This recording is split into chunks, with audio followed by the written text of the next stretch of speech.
निघाला आणि जरी आता वेळे अभावी खूप घाई जरी असली तरी खूप महत्वाचा विषय या महापालिकेतल्या आमच्या शहरातील गावांचा विषय, कारण की आपल्या महानगरपालिकेने एक पुस्तक आम्हाला सर्व नगरसेवकांना दिलेलं आहे. त्याचं नाव आहे KDMC ओळख जुनी ध्यास नव. या पुस्तकाला मी जवळपास 3-4 वेळा वाचलंय. या पुस्तकामध्ये लेखकाचं नाव गौतम कोतवाल आहे.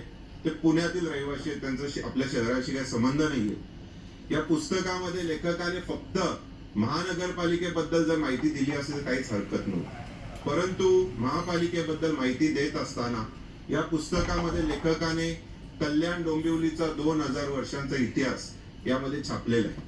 आणि इतका सगळा इतिहास मांडत असताना या पुस्तकात असे बरेचसे महत्वाचे मुद्दे आहेत की ते जाणीवपूर्वक आगरी कोळी समाजाला आमच्या इतिहासातून वगळण्याचं काम या लेखकाने केलंय. तेच महत्वाचे मुद्दे मला आपल्या समोर मांडायचे आहेत, कारण की भविष्यात याच पुस्तकाच्या रेफरन्सने दुसरी पुस्तकं लिहिली जातील आणि जसा मुंबईमधनं आज आगरी कोळी समाजाचं अस्तित्व संपवण्यात घेतलेलं आहे तसं आपल्या कल्याण डोंबिवलीत होता कामा नये. त्यामुळे महत्वाचे मुद्दे आहेत, त्यामुळे कितीही घाई असली तरी छोटेसे मुद्दे ते आपण सर्वांनी ऐकून घ्या.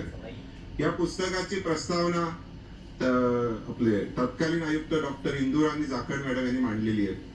या प्रस्तावनेमध्ये या शहरातील सर्व जाती, धर्म, मंदिरं, मस्जिद, चर्च या सगळ्या गोष्टींची माहिती आहे, परंतु इथल्या स्थानिक भूमिपुत्र तिथे कोण आहे त्या समाजाबद्दलची माहिती नाहीये. या पुस्तकामध्ये कल्याण डोंबिवलीतल्या इतिहासातील व्यापाराबद्दलची माहिती आहे.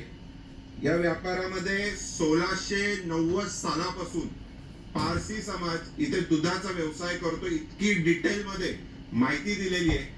परंतु इथला असलेला स्थानिक भूमिपुत्र आगरी कोळी समाज याचा पारंपरिक व्यवसाय काय याच्याबद्दल माहिती देणं लेखकाला अजिबात आवश्यक वाटलं नाही. या पुस्तकामध्ये कल्याण मधल्या संगीत क्षेत्राचा इतिहास मांडलेला आहे. यामध्ये गुजराती, बंगाली, तमिळ, उर्दू या सर्व मंडळांचा कल्याणच्या संगीत क्षेत्रामध्ये खूप मोलाचं योगदान आहे असं लेखकाने मांडले. परंतु संपूर्ण महाराष्ट्रात प्रसिद्ध असणारी आगरी गीते, कोळी गीते, लोकगीते याचा याच्यामध्ये समावेश नाहीये. या पुस्तकामध्ये लेखकाने गुजराती मंडळाने 1940 आणि 1972 साली इथे साहित्य आणि संगीत संमेलन भरवलं होतं याची माहिती मांडलेली आहे.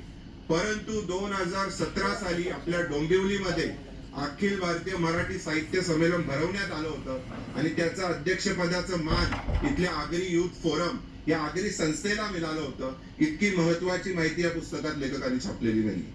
या पुस्तकामध्ये डोंबिवलीचा इतिहास मांडत असताना लेखक असं म्हणतोय की डोंबिवली रेल्वे गेल्यामुळे 2 भागात विभागली गेली. डोंबिवलीचा पश्चिमेचा भाग आज जुनी डोंबिवली म्हणून ओळखला जाऊ लागला आणि इथे भूमिपुत्र आणि शेतकरी राहत होते. परंतु हे भूमिपुत्र आणि शेतकरी कोणत्या समाजाचे होते हे सांगणं लेखकाला अजिबात आवश्यक वाटलं. म्हणजे इतिहास मांडत असताना इथल्या समाजाची ओळख होणं अत्यंत आवश्यक असतो. त्या पुढे जाऊन लेखक डोंबिवली पूर्वेचा इतिहास मांडताना असं या पुस्तकात म्हणतायत की डोंबिवली पूर्वेला फक्त नोकरदारी आणि पांढरपेशी लोक राहत होती. याचा अर्थ मॅडम तुम्ही स्वतः आयरे गावात येऊन गेलेल्या. डोंबिवली पूर्वेला आयरेगाव, नांदिवली, भोपर, मानपाडा, सागाव, पाथर्ली गाव आहेत. म्हणजे डोंबिवली पूर्वेला जर फक्त नोकरदारी आणि पांढरपेशी लोक राहत होती, मग आम्ही कुठे? या भूमिपुत्र इथला आगरी समाज डोंबिवली पूर्वेमध्ये यांचं अस्तित्वच या पुस्तकातनं संपवून टाकलेलं आहे. या पुढे जाऊन लेखकाने कल्याण डोंबिवलीच्या खाद्य संस्कृती बद्दलची माहिती मांडलेली आहे. यामध्ये डोंबिवलीतल्या मॉडर्न कॅफे हॉटेलवर संपूर्ण एक निबंध लिहिलाय. म्हणजे हा ओनर कसा मँगलोरवर इथे आला, त्या ओनरचं नाव काय, त्याच्याकडचे प्रसिद्ध पदार्थ खायला कशी लोक लांबनं येतात, आज त्याच्या डोंबिवली 8 शाखा कशा झाल्यात, ही सर्व माहिती छापलेली आहे.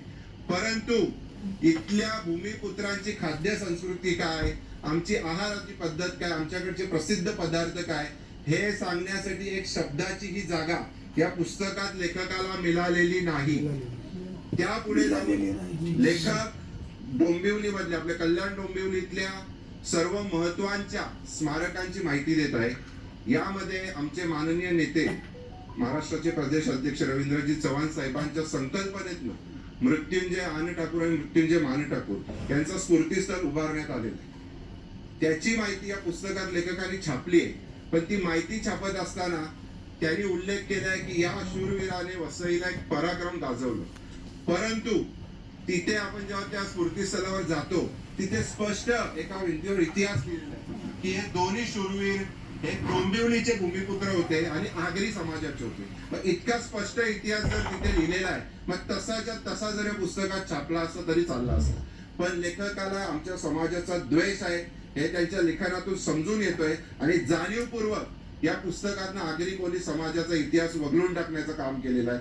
तसंच सर्व कल्याण डोंबिवलीतल्या चौकांचे छायाचित्र याच्यात आहेत, पण तो एक तिथे कोळी समाजाचा असलेला एक चौक आहे, त्याचा छायाचित्र याच्यात छापला नाही, कारण की कोळी समाजाचं अस्तित्व या शहरामध्ये मान्य करावं लागला असता. म्हणजे थोडक्यात आम्ही या पुस्तकाच्या प्रस्तावनेत नाही, खाद्य संस्कृती नाही, आमची संगीत साहित्य क्षेत्रात नाही, डोंबिवलीमधनं आमचं अस्तित्व पुसून टाकलेलं आहे, आमच्या शूरवीरांचा इतिहास अर्धवट मांडलेला आहे, त्या सगळ्या गोष्टी जाणीवपूर्वक केलेल्या आहेत. हे पुस्तक वाचल्यानंतर स्पष्ट लक्षात येतं. म्हणजे या पुस्तकाची निर्मिती करण्यासाठी 2023 ला महापालिकेने निर्णय घेतला आणि हे पुस्तक छापण्यासाठी गौतम कोतवाल या लेखकाला महानगरपालिकेने 16,75,000 रुपये मानधन दिले, कोणत्याही प्रकारचा टेंडर न काढता 5 नियम 2च्या अंतर्गत. म्हणजे ज्या काळात आपण 1-1 रुपयाच्या निधीसाठी संघर्ष करत होतो त्या काळात आपली महानगरपालिका आणि या पुस्तकाची जी समिती आहे ती आमच्या समाजाचा इतिहास या शहरातनं संपवण्यासाठी प्रयत्न करत होती. आणि ही माहिती आपण सामान्य प्रशासन विभागाकडनं साहेब काढलेली आहे.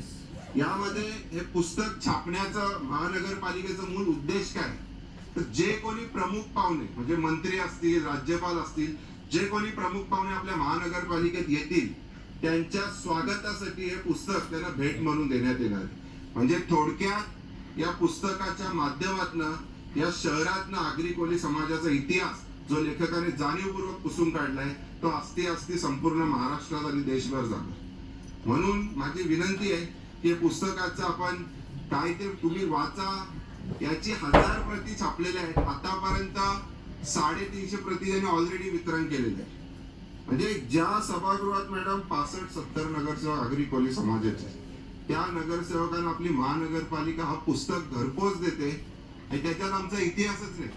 कोणताही भूमिपुत्र हा पुस्तक वाचताना हेच विचार करेल जर इतिहास लिहिलाय तर आम्ही जर इथले भूमिपुत्र होतो नक्कीच आमच्याबद्दल एक शब्दात तरी माहिती लिहिली असेल. म्हणजे पारसी समाजाच्या बद्दल लिहिला जातो, गुजराती बंगाली समाजाबद्दल लिहिला जातो, साऊथ इंडियन रेस्टॉरंटची ब्रँडिंग केली जाते, पण आगरी कोळी समाजाला या पुस्तकात स्थान मिळत नाही. या शहराच्या विकासासाठी इथले प्रत्येक प्रकल्प पूर्ण होण्यासाठी हा शहर स्मार्ट सिटी होण्यासाठी जर सर्वात जास्त कोणी त्याग केला असेल ना तर तो आमच्या आगरी कोळी समाजाने केलेला आहे. स्वतःच्या पिढ्यानुपिढ्या जपलेल्या जागा जमिनी पीडीआर स्वरूपात महापालिकेला देऊन टाकल्या हा शहर घडवण्यासाठी. आणि इतकं सगळं करून आपण भूमिपुत्रांना काय दिलंय, आज एकाही प्रकल्पाला इथल्या भूमिपुत्राचं नाव दिलं जात नाही. एकाही प्रकल्प जो पूर्ण होतो तिथे कधी प्रकल्पग्रस्तांची एक यादी लावली जात नाही. आणि आता तर आपण त्यांच्या इतिहासातनच पुसून टाकण्याची मोहीम सुरू केलेली. त्यामुळे माझ्या आपल्याकडे 3 मागण्या की सर्वप्रथम या पुस्तकाचं वितरण त्वरित थांबवण्यात यावा, यापुढे कोणत्याच प्रमुख पाहुण्याला पुस्तक भेट म्हणून देऊ नये. माझी दुसरी मागणी आहे की या पुस्तकासाठी जी समिती महापालिकेने गठीत केली होती त्या समितीने आमच्या आगरी कोळी समाजाची एक प्रसिद्ध पत्रक काढून जाहीर स्वरूपात माफी मागावी. नाहीतर इतका मोठा जन आंदोलन आगरी समाजाचा महापालिकेवर होणार की तो महापालिकेला देखील परवडणार नाही. त्यामुळे जाहीर स्वरूपात आमच्या समाजाची माफी मागावी. आणि माझी तिसरी मागणी ज्यासाठी मी प्रस्ताव सूचना आपल्या समोर मांडत आहे की एक समिती गठीत करावी. त्या समितीमध्ये आपले लोकप्रतिनिधी असतील, महापालिकेचे अधिकारी असतील, काही इतिहास संशोधक असतील.